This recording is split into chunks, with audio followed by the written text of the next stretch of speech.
What's up, guys? My name is Phil Sarpong. Welcome back to Phil's Guide to PsyD. This channel is dedicated to all things clinical psychology. If you are interested in clinical psychology, if you're applying to clinical psychology school, or if you're already in clinical psychology, this channel is for you. So today we're going to be talking about my interview experience. Some of you have asked me about this, about how my interview experience was for me. And so in this video, I'll detail some of my experiences just so you guys can get a feel for what your interview experience might look like as well.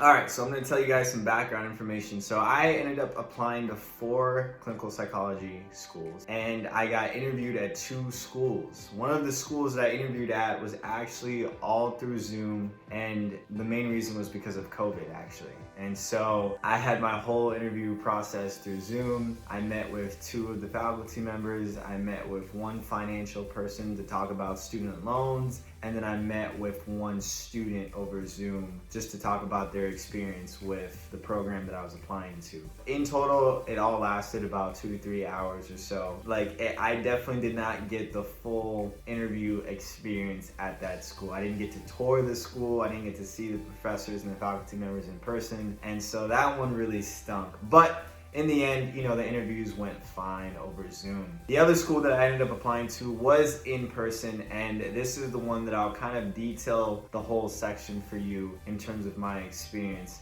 Try and get there either a day or 2 before. If your plane gets delayed, if weather gets really bad, just make sure you have enough time to get to where you need to get to for these interviews. It can be really, really stressful. The place that I interviewed at, I got there the night before, but my flight got delayed, and so I actually didn't get in, I think, until like 2 o'clock in the morning. So I only got like 2 hours of sleep when my interview day was like literally the day of, right? So these interviews are set up usually for the whole day. Like if you're in person, they're set up from like basically 8 a.m. to 5 p.m., which is a really long day. You're gonna be exhausted after the day. I mean, I was worn out. I believe 7:30 was the welcome time that you could come in and you could, eat donuts, drink coffee, talk to the professors, talk to the faculty members. Basically like 30 minutes of a social hour from 7:30 to 8 a.m., right? Then 8 a.m., we had the dean kind of just give a, short little presentation, and that took about 30 minutes or so, right? Then after that, people were just kind of socializing for, another 30 minutes or so. Obviously during this time, you want to talk to as many faculty members as you can. You want to talk to all the students that are already there as you can. You want to talk to your candidates, talk to the potential candidates there as well.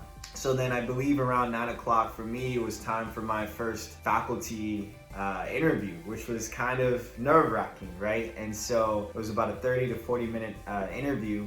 I felt like it went really well. So after that, I had about a 45, maybe a 10, or actually maybe like a 10-minute break, and went into this whole financial presentation where they talked about student loans, they talked about forgiveness programs and all those different things. Then another 10-minute break, and had basically this session with the older graduate students, or the graduate students that were a few cohorts above us. We talked to some 3rd and 4th years, where it was basically this panel where, as the candidates, we could ask them any questions. And that was really cool, just to see the student perspective of what life was like in the school and their experiences. And so that was awesome. And then after that, I met with another faculty member where, again, went through a similar interview process, anywhere from 30 to 40 minutes. And with all of the social moments in between that, we had lunch together with certain faculty members, from breakfast to lunch, and then, to after all of that, basically taking a tour of the school. They showed us the different clinics that they had, they showed us the classes that we would be in, and they gave us a tour of the campus. We saw the library, we saw the gym, we saw all these different things. So all around it takes a while, right? Usually maybe it doesn't go all the way till 5, but usually around 3 or 4 p.m., you might be, at that point, probably exhausted from talking so much and sort of trying to be on so much the whole time. And so, but for me, it was a really good experience. And actually what I realized, what a lot of schools do this too, this particular school had a social hour. So they had a student panel that you could come back around 5 or 6. They would provide dinner, right? So you got breakfast, lunch, and dinner taken care of. mean, that's pretty great. They provided dinner and they had this student panel discussion. It was an opportunity again for the school to show like, hey, this is going to be something that you might be a part of. You know, you might be a part of these student panels. You know, this is something that we hold dear to our hearts. This is something that we care about. And so again, that's another time where you can meet more faculty members, you can talk to more students, and you can kind of just get a feel of the atmosphere of the school. And so for me personally, I love that. I love the fact that I could just go to a social event and just get to know people, and it was more relaxed. And again, this is another way, another opportunity for you to sell yourself as a human being and as a person, of really caring and desiring to know more about the school and showing your interest, right? Displaying your interest to the school. And so that was my interview experience, guys. I hope that kind of provided just some elements of what the interview process could look like for you. You know, getting there early, getting there on time, talking to people, being sociable and all those things. But I think really the two biggest things that I've heard from other faculty members is they want to see the human part of who you are, right? They've seen your writing skills with the personal statement. They've seen your letters of recommendation. They've seen your resume with your work experience. They want to know you as a person. And so for you, it's really just going to be important to be yourself and who you naturally would be, right? And to make sure that what they see on paper is kind of represents who they see in person, right? At this point, they're just looking for inconsistency. They're just looking for something, basically any type of red flag that says, oh, well, okay, this person may not be the right person for us, right? And so if you can just be consistent and be yourself and be who you are, you should be okay. And the second thing is to just try and be conversational. You know, I think for me, again, this is a lot of people get really stressed about the interview process, and they should. I mean, it's a big deal. But the more personable you can be and the more conversational you can be, the better it is going to be for you. If you can treat that faculty member as if they were your family member, or they're someone that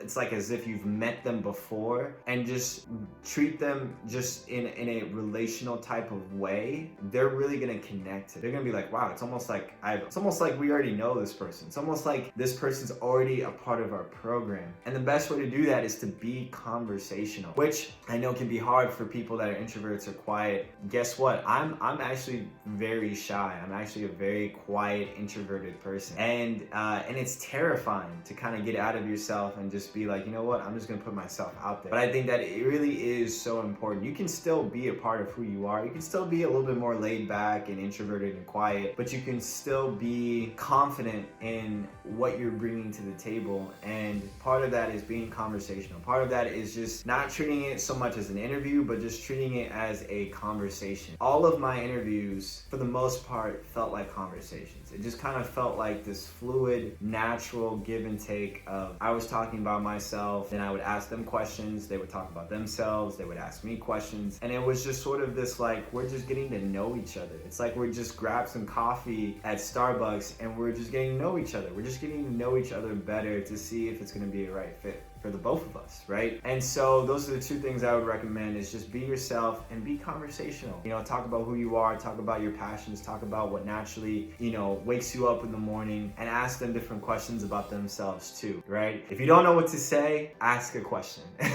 Like, honestly, you know, that's the best thing. That might be the best advice that I can give, is that if you don't know what to say, just ask a question. And then something will come up later and you'll be able to talk about yourself. But that's what I have for you guys today, guys. I hope you guys appreciated my whole interview experience. If you guys have any questions about that, definitely comment down below. If you like this video, give it a thumbs up. I really would appreciate it. And with that, I will see you guys in the next video.